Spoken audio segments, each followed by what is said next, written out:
The big hall was filled with strange beings from different worlds. Captain Jake Morrison stood near a tall window and watched them talk to each other. Some had scales, some had fur, and some looked like they were made of metal and wires. They all spoke different languages, but small machines hanging from their necks changed the words into sounds everyone could understand. Jake was not excited about being here. He had been to many of these meetings before. The aliens always smiled and said nice things, but Jake could tell they did not really mean it. They were all pretending to be friends while secretly thinking about how to get more power or money. He was thinking about going back to his ship when the doors at the far end of the hall burst open with a loud bang. Everyone stopped talking at once. The room became so quiet that Jake could hear his own heart beating. Something big walked into the room. It was huge, almost as tall as the doorway itself. Its body was covered with hard plates that looked like armor. The creature had 6 legs that moved like a hunting cat, smooth and dangerous. Sharp claws clicked on the smooth floor with each step. The head was the worst part. It looked wrong, like someone had mixed an insect with a lizard and created something that should not exist. Large mouth parts moved up and down, dripping clear liquid onto the floor. 4 black eyes stared forward, reflecting nothing. Those eyes looked dead, empty, like looking into a dark hole that went on forever. Jake watched the other aliens react to the creature. A tall being with blue skin took several steps backward. Its face showed pure fear. Another alien, covered in shiny metal parts, reached for a weapon even though weapons were not allowed at these meetings. A small creature that looked like a walking tree actually fell down in shock. Behind the monster walked a much smaller alien. This one was maybe 4 feet tall with a hard shell on its back and 4 thin arms. It was making clicking sounds that its translation machine turned into words. "Sorry for the mess," the small alien said. His name was Kretch, and he was an ambassador from a race called the Vrexians. "My hunter got loose while we were fixing it. Do not worry. It will not attack unless I tell it to. Hunter." That was what Kretch called it. Jake had heard stories about these creatures. They were called war hounds, and they were the most dangerous living weapons in the galaxy. The Vrexians made them in labs, grew them to be perfect killing machines. They were used in battles when nothing else would work. Entire armies had been destroyed by just a handful of these creatures. The warhound's head turned slowly, looking at each person in the room. When those dead black eyes landed on Jake, something strange happened. The creature stopped moving. Its mouth parts stopped dripping. It just stared at him. Jake stared back. He did not feel afraid. He had grown up on a farm in Montana, a place with wide open spaces and big animals. His father had taught him how to work with horses, cows, and even wild animals that wandered onto their land. His father always said that mean-looking animals were usually just scared or hurt. They needed someone to be calm and patient with them. Looking at this warhound, Jake did not see a monster. He saw something else. In those black eyes, he thought he saw something hiding, something that wanted to be seen. Jake smiled. Then he did something that made every alien in the room gasp. He took a step toward the creature. "Hey there, big guy," Jake said in a soft voice. "You look like you have had a bad day." The reaction was immediate. All around him, aliens made sounds of shock and horror. Some ran toward the exits. Others shouted warnings. Kretch started clicking so fast that his translation machine could not keep up. When it finally did, the machine was saying things like foolish and death wish and human stupidity. But Jake was not looking at them. He was looking at the warhound. The creature had changed. Its body was no longer tense and ready to attack. The mouth parts had pulled back a little, showing rows of teeth that looked like they were made of glass or crystal. The way it stood was different now. It looked confused, maybe even curious. The warhound took a step closer to Jake. Then another. Jake did not move away. He kept his hands where the creature could see them. He kept his voice calm and friendly. This was just like dealing with a nervous horse or a stray dog that had been treated badly. The key was to show you were not a threat. When the warhound was close enough that Jake could feel the heat coming off its armored body, something amazing happened. The huge creature lowered its massive head. Slowly, carefully, it pressed its head against Jake's outstretched hand. The hard shell on its head was warm and smooth. Jake could feel a vibration running through the creature's body. It was making a sound, a deep rumbling that reminded him of when his old cat used to purr, except this cat weighed about 1,000 pounds and could probably bite through a steel door. Jake gently scratched the area behind what he thought might be the creature's ears. The purring sound got louder. "This is not possible," Kretch said. His voice sounded shaky. They do not do this. They do not show affection. They are weapons, not pets. What are you doing to my hunter? Just being nice, Jake said. He kept scratching behind the creature's head. What do you call him? It does not have a name, Kretch said. He sounded angry now. It is a tool. We do not name our tools. Its identification number is RX7749. That is a terrible name, Jake said. The warhound made a sound that was half chirp, half growl. See, he agrees with me. You look like a buddy. That is a good name for you. The creature made that purring sound again, even louder this time. Its head pushed harder against Jake's hand like a dog asking for more attention. Everyone in the room just stared. The most feared weapon in 3 sectors of space was acting like a puppy. A very large, very dangerous puppy, but still a puppy. An old alien with gray skin and 6 arms spoke up. Ambassador Kretch, your warhound appears to have bonded with the human. This is unprecedented in all recorded history of your species. There is no bond, Kretch snapped. The human is using some kind of trick. Perhaps a chemical or a mental ability we do not know about. Humans are new to the galactic community. We do not know all their capabilities. I am not using any tricks, Jake said. I am just treating him with respect. Like he is a living thing instead of a machine. Kretch made an angry clicking sound. He pulled out a small device from his belt and pressed a button. The warhound suddenly went stiff. Its eyes went wide. Then slowly it pulled away from Jake. The creature looked back at the human with what could only be described as sadness. Come, Kretch commanded. We are leaving. This meeting is over. The warhound followed Kretch toward the door, but it kept looking back at Jake. Those black eyes were not empty anymore. There was something in them now. Something that looked like hope. As the doors closed behind them, the room exploded with noise. Everyone was talking at once, arguing about what they had just seen. Some said it proved humans had dangerous powers. Others said it showed that warhounds were not as reliable as the Rexians claimed. A few suggested that maybe, just maybe, these creatures were more than weapons. Jake stood quietly, looking at the closed doors. He had a bad feeling in his stomach. Something told him this was not over. Something told him he would see that warhound again, and when he did, things would be very different. He was right, but he had no idea just how different things were about to become, or how one moment of kindness to a scared creature would change everything for both of them and for the entire galaxy. 3 days had passed since Jake met the warhound. He had tried to forget about it and focus on his regular work. But he kept thinking about those black eyes and the way the creature had looked at him. It was like seeing someone trapped behind a wall trying to break free. Jake was sitting in his small quarters on the human ship when his communication device made a loud beeping sound. The screen lit up and showed the face of Commander Lisa Stone. She was his boss, the person in charge of human relations with all the alien governments. Jake, we have a problem, Lisa said. Her face looked worried. How fast can you get to Council Station 7? What kind of problem? Jake asked, already reaching for his jacket. It is your friend, the warhound. Jake felt his heart beat faster. What happened? Lisa took a deep breath. Kretch tried to punish it. He used some kind of pain device on it because he said it was acting soft. The creature went crazy. It killed 3 of Kretch's people and hurt many more before it ran away into the maintenance tunnels under the station. Now it is hiding down there and no one can find it. Is anyone looking for it? Jake asked. The station security is too scared to go down there, Lisa said. And Kretch is telling everyone they should just open the doors and vent all the air into space. He wants to kill everything in those tunnels. Jake felt cold. There are workers down there. Regular people just doing their jobs.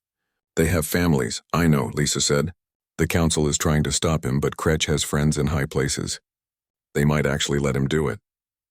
You need to get here now. Tell them not to open those doors, Jake said. Tell them I'm coming and I can get the warhound out safely. Lisa looked at him like he was crazy. Jake, that thing killed trained handlers. It is hurt and scared. Even if it liked you before, it might attack you now. I understand, Jake said. But I have to try. The trip to Council Station 7 took 20 minutes, but it felt like 20 hours.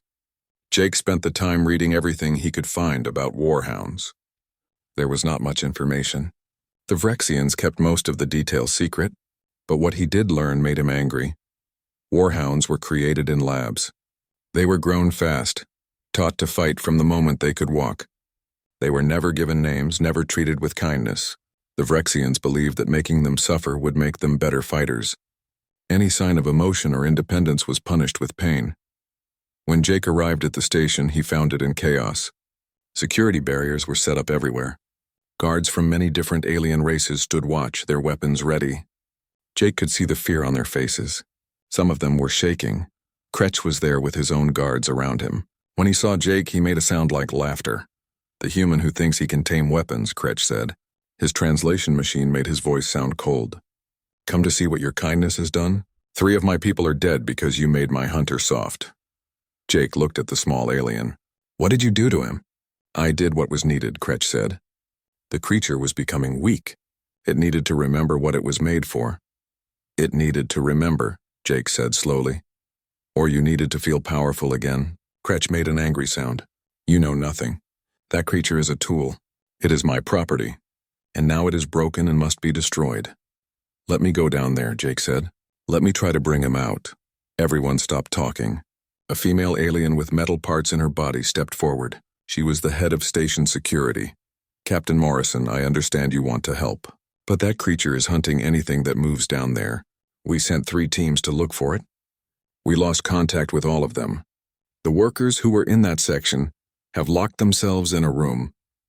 They are running out of air. If we do not do something soon, they will die. That is why you need to let me try," Jake said. "Give me 1 hour. If I cannot get him out in that time, then do what you have to do." Lisa's face appeared on a big screen on the wall. "Jake, I cannot let you do this. It is too dangerous." "Then I will go without permission," Jake said. "Those workers do not deserve to die because we are all too scared to help them." Kretch waved 2 of his forearms. "Let the fool go. When the hunter tears him apart, humans will stop telling us how to treat our weapons." Jake walked toward the sealed door that led to the maintenance tunnels. The security chief stopped him and handed him a small device. "This makes a sound that can slow the creature down," she said. "It will not kill it, but it might give you time to run. And take this light. The power's out down there. You will need it." Jake took both items. The door began to open with a loud hissing sound. Lisa's voice came from a small speaker on his belt. "1 hour, Jake. Please be careful."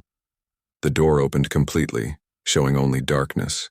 Jake turned on the light and stepped through. Behind him, the door closed with a bang. He was alone now in the dark tunnels with a creature that everyone said wanted to kill him. The tunnels were cold and damp. Water dripped from pipes above his head. The light from Jake's flashlight made strange shadows on the walls. He walked slowly, listening carefully. All around him, he could hear the sounds of the station. The hum of machines, the drip of water, and something else. "Something that moved in the darkness, buddy," Jake called softly. "It is me, Jake. Do you remember me?" His voice echoed down the tunnels. There was no answer, but Jake thought he heard something shift in the dark ahead of him. He kept walking. The tunnels were like a maze, turning and branching in all directions. Jake tried to remember the path so he could find his way back. He passed through areas where the walls had deep scratches in them, like something with very big claws had scraped through. Then he found the first body. It was one of Kretch's handlers.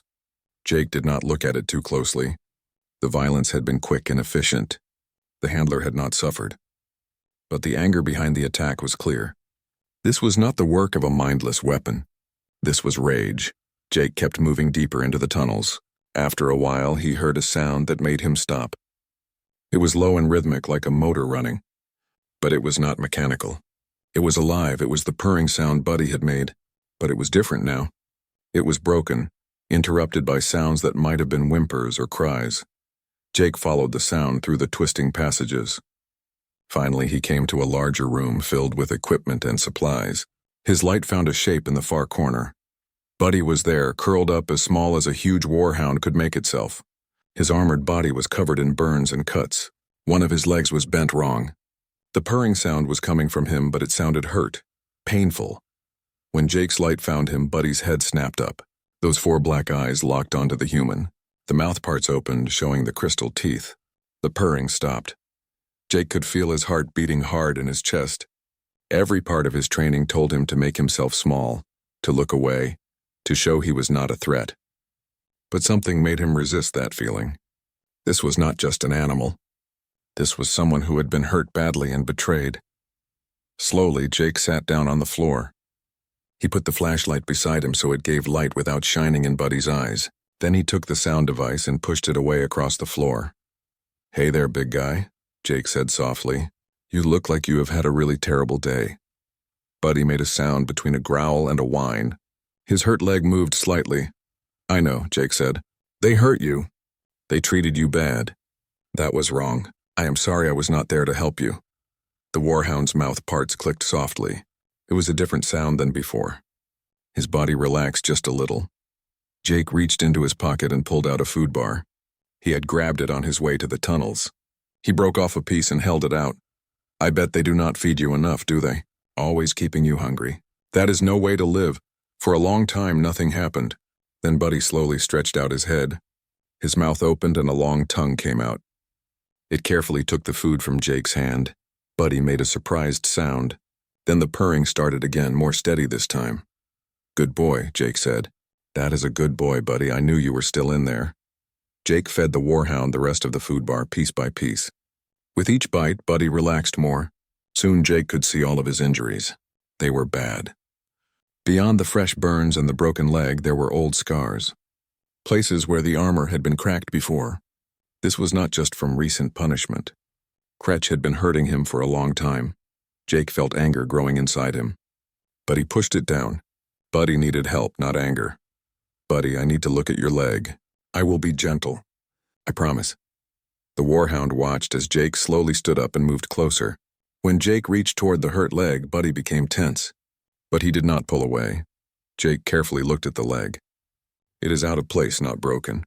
I can fix it, but it will hurt when I do. You understand?" Buddy made a low sound. "Okay, on 3. 1, 2. Jake pulled hard and fast. Buddy's scream echoed through the tunnels. It was a sound of pure pain. His whole body went stiff. His mouth opened wide. For a moment, Jake thought he was going to die. But then Buddy's head dropped onto Jake's shoulder. The purring started again, louder than ever before. Jake put his arms around the huge head. "You are okay. You are going to be okay. I have got you." The speaker on his belt crackled. "Jake, we heard something. What is happening?" Jake pressed the button. "I have got him. He is hurt but calm. We are..." The argument had been going on for 3 days. Jake was tired of hearing the same things over and over. The big council chamber was packed with aliens from all across the galaxy. They were all talking at once about what should be done with Buddy. Ambassador Kretch wanted his warhound back immediately. He kept saying it was his property and that humans had no right to interfere. Some of the other alien races agreed with him. They said the creature was too dangerous to let live. The Thorians, who had fought wars against the Vrexians, wanted to study Buddy. They wanted to cut him open and learn all the secrets of how warhounds were made. They said it was for science and safety. Only the humans said that Buddy was a living being with his own rights. They said he should not be treated like a thing that could be owned or destroyed. Jake sat with the other humans, watching the chaos. Commander Lisa Stone sat next to him, looking at information on her computer. She was searching for any law or rule that might help them save Buddy. "This is not working," Jake said quietly. "Be patient," Lisa replied. "Politics takes time. But we are making progress. Some of the aliens are starting to support us. Meanwhile, Buddy is locked in a cell like a criminal. They are studying him, treating him like a science experiment." Lisa looked at him sharply. "I know you care about the creature, Jake, but you need to be realistic. This is a hard fight. The council does not have any laws for a case like this." Before Jake could answer, the council speaker called for quiet. The huge alien's voice boomed through the room. "We will now hear from Ambassador Kretch, who wants his property returned to him." Kretch stood up. His forearms moved as he talked. "Members of the council, I will be quick. The creature is Vrexian property. We made it, we trained it. It cost us a lot of money. It is a weapon, nothing more. Saying it has rights is crazy. Do your guns have rights? Your computers? Of course not. The creature can think," Jake called out. He could not stay quiet anymore. "It feels pain. It shows emotions. That makes it a person, not a weapon." The speaker made an annoyed sound. "Captain Morrison, you are not supposed to speak. But because you know the creature better than anyone, I will let you make a short statement." But only short, Jake stood up. He felt hundreds of eyes on him. He had prepared a speech. He had talked with Lisa about laws and rules. But looking at all these aliens, he realized that laws were not going to work. These beings made choices based on fear and what would help them, so he would give them something different to think about. "I have an idea," Jake said. "Let me take Buddy to Earth. Let him live with me for 1 year. If he can live peacefully with humans for that time, you recognize that he is a thinking being with rights. If he causes harm or cannot adapt, the council can decide what to do with him." The room exploded with noise. Everyone was talking at once. Lisa grabbed Jake's arm. "What are you doing?" This was not the plan. "The plan was not working," Jake said quietly. Kretsch jumped to his feet. All four arms waved wildly. "This is insane. You cannot take a warhound to your homeworld. It is trained to kill. It will murder thousands before you can stop it." "Then you have nothing to worry about," Jake said. "When he proves me wrong, you will get your weapon back. But if I am right, you will have to admit that your warhounds are not weapons. They are slaves." The word hung in the air like a bad smell. Slavery was something most council races said they hated, even if some of them did it in secret ways. To be accused of slavery was serious. A bird-like alien stood up. Its colorful feathers shook. "I support this idea. If the human wants to take the risk, we should let him. We have avoided the question of rights for created beings for too long." Other aliens joined in. Some supported the idea because they believed it was right. Others supported it because they were curious. What would happen when humans tried to tame a warhound? The answer would tell them something important about humans. The vote was called. It passed, but not by much. Many aliens chose not to vote at all. They were happy to let humans take the risk and face whatever happened. After the meeting ended, Lisa pulled Jake aside.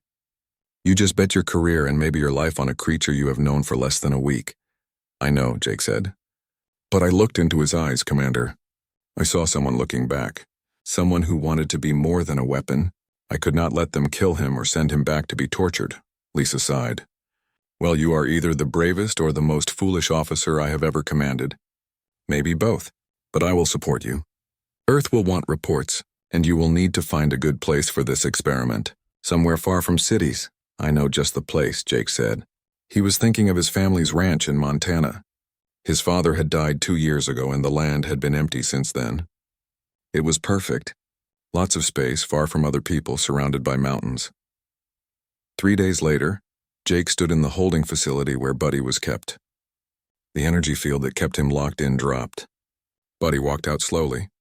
His wounds had been treated by doctors who knew about alien biology. He moved better now, though he still favored the leg Jake had fixed. When Buddy saw Jake, the purring started immediately. The huge creature crossed the room in 3 quick steps and pushed his head against Jake's chest. The force nearly knocked Jake over. "Yeah, I missed you too, big guy," Jake said. He scratched behind Buddy's head. "Ready to see Earth? I think you will like it there. Lots of space to run around. Real food, not that paste they have been feeding you. And nobody will hurt you ever again. I promise." Buddy made a sound Jake had not heard before. It was soft and chirping. The doctors later told Jake that warhounds only made that sound when they were very young, before they learned to fight. Kretsch watched from behind thick protective walls. His translation machine made angry sounds. "You will fail, human. It is only a matter of time. When your pet monster shows what it really is, the council will know my people were right." Jake looked at the small alien. "We will see.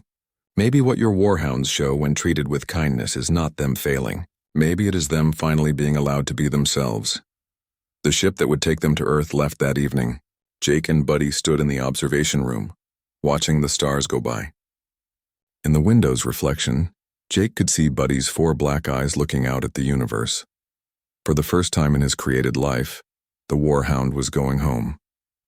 Not to a lab or a battle, but to a real home, with someone who saw him as more than a weapon.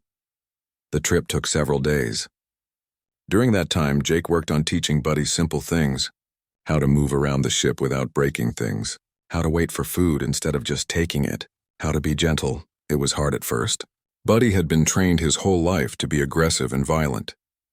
Being calm and peaceful was new to him, but he tried. Jake could see him trying so hard to learn these new ways. Sometimes Buddy would make a mistake. He would move too fast or use too much strength. But Jake never punished him. He would just calmly show him the right way again. This confused Buddy at first. He would tense up, waiting for pain that never came. After a few days, something changed. Buddy started to relax. The fear in his eyes began to fade. The purring became a constant sound. He followed Jake everywhere on the ship like a huge shadow. The ship's crew was nervous at first. They had all heard the stories about warhounds. But as they watched Jake and Buddy together, their fear turned to curiosity. Some of them even started to pet Buddy when they passed him in the hallways. Buddy seemed to enjoy the attention. One crew member, a young woman named Kate, brought Buddy treats from the kitchen. She would sit with him and talk to him like he was a regular pet. Buddy would listen, his head tilted, making soft sounds in response. "He is smart," Kate said to Jake one day. "Really smart. You can see it in his eyes. He understands more than we think." "I know," Jake said. "That is what makes what they did to him so wrong." When Earth finally appeared in the ship's windows, Jake felt both excited and nervous. This was it. The real test was about to begin. He had 1 year to prove that Buddy could live peacefully among humans. 1 year to save his life. Buddy pressed against the window, looking down at the blue and green planet below. He made a questioning sound. "That is Earth," Jake said. "That is home. Our home now." The warhound looked at Jake. Then he looked back at the planet. The purring grew louder. The ship began its descent through the atmosphere. Jake held onto a rail as the ship shook. Buddy stood steady on his 6 legs, his eyes never leaving the window. He was watching his new world come closer, a world where he would not be a weapon, a world where he could just be Buddy. As they broke through the clouds, Jake could see the mountains of Montana below. His ranch was down there somewhere, waiting for them. 300 acres of freedom. 300 acres where a creature made for war could learn to live in peace. The ship landed in an empty field near the ranch. When the doors opened, fresh air rushed in. It smelled like grass and pine trees and home. Buddy's nose moved, taking in all the new scents. His eyes went wide. Jake walked down the ramp first. Then he turned and held out his hand. "Come on, Buddy, let me show you your new home." Buddy stepped carefully down the ramp. His claws touched real earth for the first time. He froze, looking down at the ground. Then he took another step, and another. Soon he was walking around in circles, touching the first 3 months were the hardest. Jake's ranch in Montana was as far from other people as he remembered. The nearest town was 40 miles away. The house needed fixing after sitting empty for 2 years. But the land was perfect. 300 acres of grass, forest, and streams, all surrounded by tall mountains. Buddy was confused at first. The idea of freedom was strange to him. His whole life had been spent in cages or on battlefields. Someone was always watching him, always controlling him.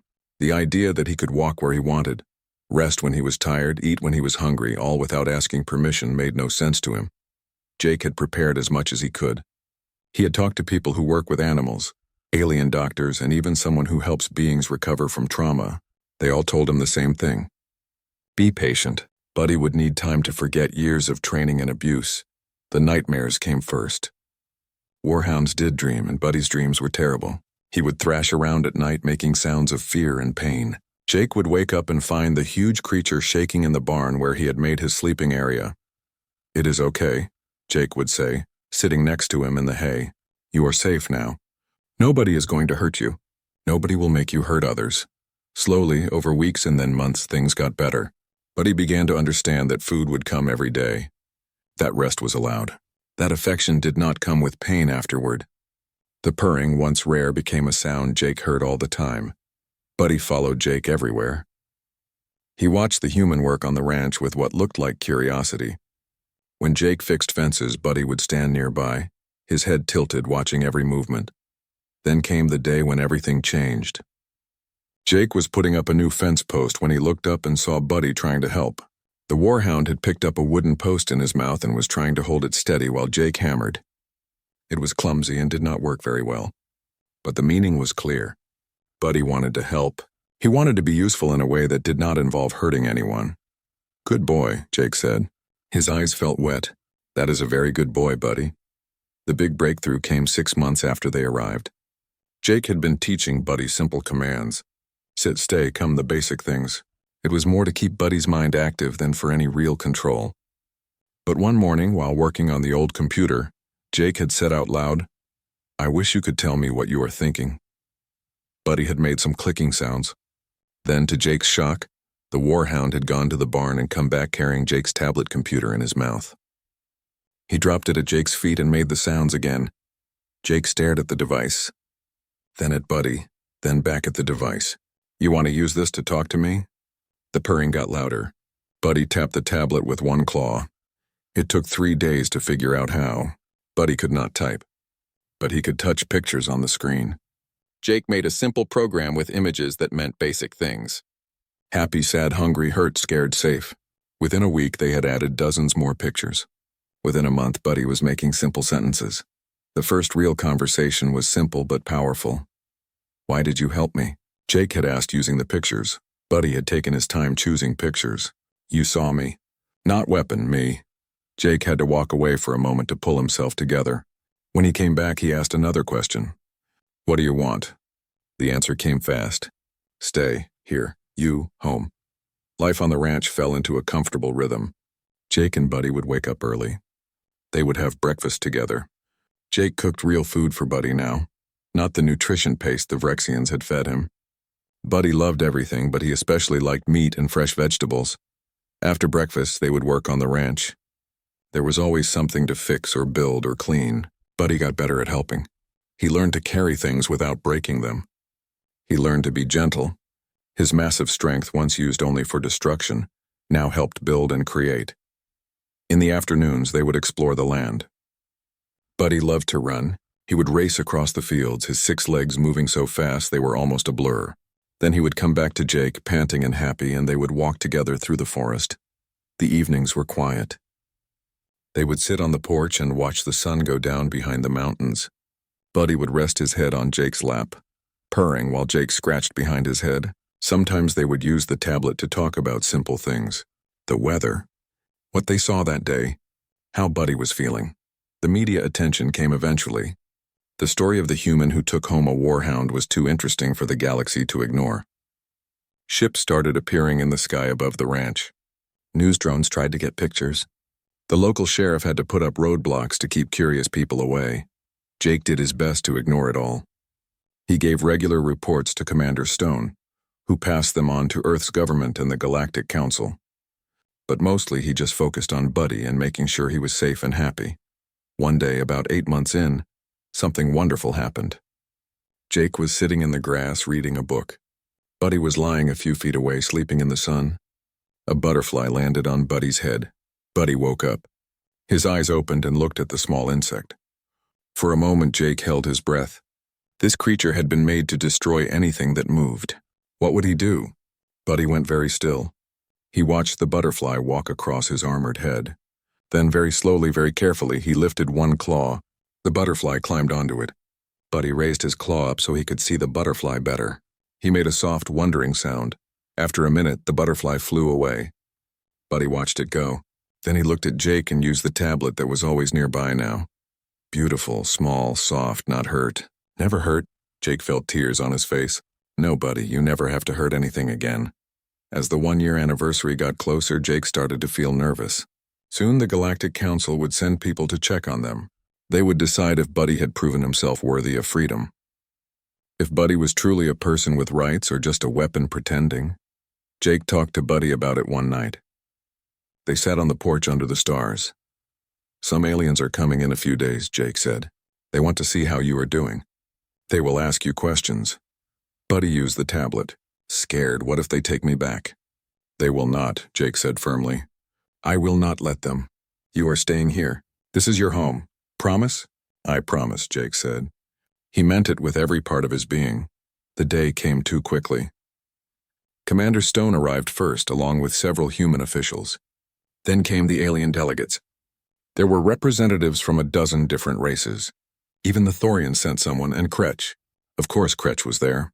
They all gathered in the yard in front of the house. Jake stood with Buddy beside him. The warhound had grown over the past year. He was bigger, healthier. His armor gleamed in the sunlight. The scars were still there, but had faded. Most importantly, his eyes were different. They were no longer empty and dead. They were alive, aware, full of emotion. "Welcome to our home," Jake said. He kept his voice formal. "As you can see, Buddy is healthy and happy. He has not shown any aggressive behavior toward anyone in the past year."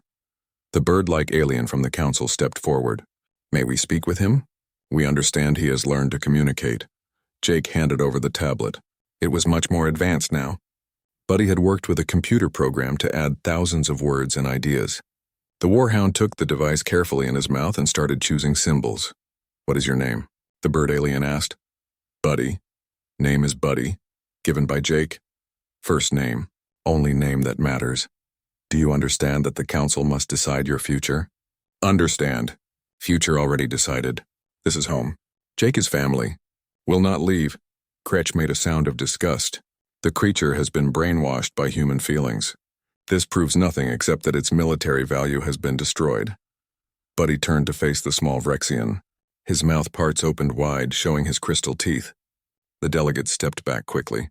But then Buddy used the tablet again. Not brainwashed. Was brainwashed before. Made to kill. Made to hurt. Made to be weapon. Now free, now choose. Choose kindness. Choose peace. Choose Jake, choose home. Nobody spoke. Even Kretsch seemed to have nothing to say. The female alien with metal parts, the security chief from the station, spoke up. "I think we have our answer. This being shows clear signs of self-awareness, emotional intelligence, and the ability to make choices. By any definition, that makes him a thinking person with rights." Others nodded. The vote, when it came, was almost unanimous. Buddy was declared a person with all the rights that came with it. His status as Vrexian property was cancelled. He was free to choose his own path. Kretsch left without another word. His shell practically shook with anger. But Jake did not care. He was too busy hugging Buddy while the warhound purred so loud it rattled the windows of the house. After the delegates left, Commander Stone pulled Jake aside one last time. "You did it," she said. "You proved everyone wrong." Jake shook his head. "I did not prove anything." Buddy proved it himself. He was always a person. He just needed someone to give him the chance to show it. Lisa smiled. "The council is already getting messages from other warhounds. Word has spread.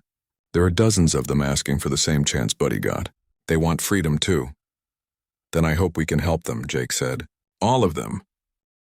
2 years had passed since the council declared Buddy a free person. Life on the ranch had settled into a peaceful routine. But the world beyond the ranch had changed dramatically because of what Jake and Buddy had proven. The requests had started slowly at first. One warhound, then another, then dozens more. They all asked for the same thing: freedom. A chance to be more than weapons. A chance to choose their own lives. The Vrexians fought it. Kretsch led the opposition, arguing that warhounds were property and had no rights. But public opinion in the galaxy had shifted. Other races who had once supported the Vrexians now questioned the morality of keeping thinking beings as slaves.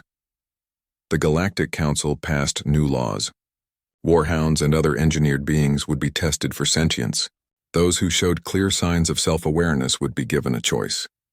Stay with their creators or seek freedom elsewhere. Almost all of them chose freedom. Jake and Buddy became something like celebrities, though they tried to avoid it. News organizations from across the galaxy wanted to interview them. Scientists wanted to study their relationship. Other species wanted to learn how humans had succeeded where everyone else had failed. But Jake kept saying the same thing. He had not done anything special. He had just treated Buddy with kindness and respect. He had seen a person instead of a monster. It was that simple. The ranch became a kind of sanctuary. Other freed warhounds came to visit to learn from Buddy how to live in peace. Jake expanded the property, buying the neighboring lands to give everyone more space. He hired help to manage it all. One of the first to arrive was a warhound named Shadow. He was older than Buddy, scarred from many battles. He did not trust anyone at first. But Buddy worked with him patiently, showing him that not all beings would hurt him. After 3 months, Shadow started to relax. After 6 months, he let Jake pet him. After a year, he was helping teach the newer arrivals. Then came Storm, a female warhound who had been used in the worst battles. She had nightmares every night for months, but slowly, with patience and care, she began to heal. She became close friends with Buddy, and the two of them would spend hours exploring the mountains together. More came. Hunter, Ranger, Sky, Dawn, River, each with their own story of pain and survival, each finding peace at the ranch. The property became known across the galaxy as a place where warhounds could learn to be themselves. Buddy thrived as a teacher and leader. He had learned to communicate even better, using more advanced computer programs. He could now have complex conversations about feelings, ideas, and dreams. He taught the new arrivals everything Jake had taught him. How to be gentle, how to control their strength, how to find joy in simple things. Jake watched with pride as Buddy helped each new warhound discover who they were beneath the training and pain. It never got old seeing that moment when their eyes changed from empty to alive, when they realized they were free. The Vrexians tried one last time to stop it all. Kretch brought a case to the Galactic Supreme Court, arguing that the new laws were illegal, that engineered beings had no legal standing to claim rights, that what Jake was doing was theft of property. The court asked Buddy to testify. Jake accompanied him to the court station. They walked into a chamber filled with the highest judges from every major species. Buddy stood before them, calm and dignified despite the eyes of the galaxy watching. The head judge, an ancient being of pure energy, spoke through a translator. "You are Buddy, formerly designated RX-7749? Buddy used his communication device. "I am Buddy, that is my only name. The number was what I was called when I was property. I am not property anymore. The Vrexian government argues that you and others like you were created to serve a specific function, that you have no existence outside of that function. What do you say to this?" Buddy was quiet for a moment. Then he began to type. "I was created to kill. That is true. But I was also created with the ability to think, to feel, to learn. They made me smart so I could be a better weapon. But that same intelligence lets me choose to be something else, something better," he continued. "I have lived 2 lives. In my first life I was a thing, a tool. I had no name, no choices, no hope. I existed only to destroy. In my second life I am a person. I have a name. I have a home. I have a family. I have friends. I have learned to create instead of destroy. I have learned to love instead of hate. Tell me, which life is my true purpose? The one others forced on me or the one I chose for myself?" The chamber was silent.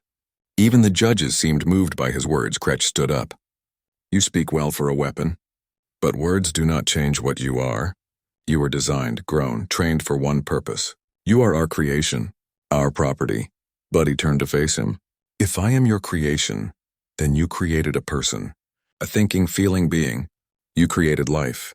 And life has rights. You cannot create a mind and then claim to own it. That is not creation. That is slavery." He looked back at the judges. "You ask if engineered beings have rights. I ask you this. When does a created being become a real being? When they can think? I can think. When they can feel? I can feel. When they can love? I can love. When they can choose? I can choose. If having these abilities makes natural-born beings worthy of rights, why do they not make created beings worthy too?" The head judge spoke again. "You make a compelling argument. The court will deliberate and deliver a verdict in 3 days." Those 3 days were tense. Jake and Buddy stayed on the court station waiting. Other freed warhounds came to support them. The station's observation deck became filled with these massive creatures, all waiting quietly to learn their fate. On the 3rd day, the court reconvened. The judges filed in. The head judge's energy form pulsed with light as they spoke. "This court has reached a decision. After careful consideration of all evidence and arguments, we rule that any being, regardless of how they came to exist, who demonstrates clear signs of sentience, self-awareness, and emotional intelligence has inherent rights that cannot be violated. The practice of creating sentient beings for servitude is hereby declared illegal across all council space. All existing engineered sentients are granted immediate freedom and full legal rights." The courtroom erupted. Some cheered. Others protested. The Vrexian delegation walked out. But it did not matter. The law had changed. The galaxy had changed. Jake hugged Buddy as best he could around the massive creature's neck. All around them, freed warhounds were celebrating, purring so loudly it vibrated the walls. Commander Stone found them in the crowd. "You did it, Jake. You and Buddy changed the entire galaxy." "We just showed them what was already true," Jake said.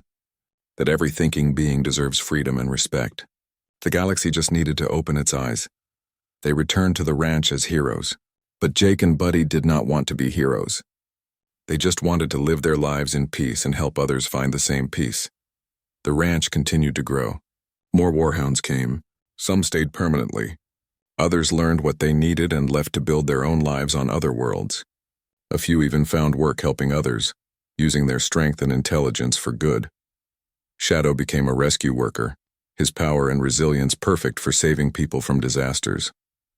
Storm became a teacher, working with young beings of all species to promote understanding and peace. Hunter found joy in art, creating beautiful sculptures with his precise control and patience. Each found their own path. Each proved that they were so much more than weapons. 5 years after Jake first met Buddy, he sat on the porch on a warm summer evening. Buddy lay beside him as always, his head on Jake's lap. The sun was setting behind the mountains, painting the sky in shades of orange and purple. "You know what I was thinking about today?" Jake said. Buddy made a questioning sound. "That diplomatic meeting. 5 years ago, when I first saw you, everyone was so afraid. They saw a monster. But I saw you." Buddy reached for his communication device. "What did you see?" "Someone who needed a friend," Jake said simply. "Someone who wanted to be seen as more than what others made them to be. Someone who deserved a chance." Buddy purred and nuzzled against Jake's hand. Then he typed again. "Best day of my life. Day I met you. Day I became me." Jake felt his eyes getting wet. "Best day of mine too, Buddy." "Best day of mine too." They sat together as the stars began to appear in the darkening sky. Around them, the ranch was quiet. Other warhounds were settling in for the night. Some were in the barns. Others preferred to sleep under the stars. All of them were safe. All of them were free. Across the galaxy, other freed warhounds were living their own lives, building homes, finding purpose, creating families. Some had even started having young, the first generation of warhounds born into freedom instead of servitude. The Vrexian government had been forced to shut down all their warhound production facilities. Kretch had retired in disgrace. A new generation of Vrexian leaders had emerged, ones who admitted the mistakes of the past and worked toward reconciliation with the beings their people had enslaved. It was not perfect. There were still those who resented the changes, who missed the old ways. But slowly, surely, the galaxy was learning that intelligence and emotion made someone worthy of rights, regardless of how they were born or made, learning that showing kindness was not weakness but strength, learning that the scariest-looking beings could have the gentlest hearts.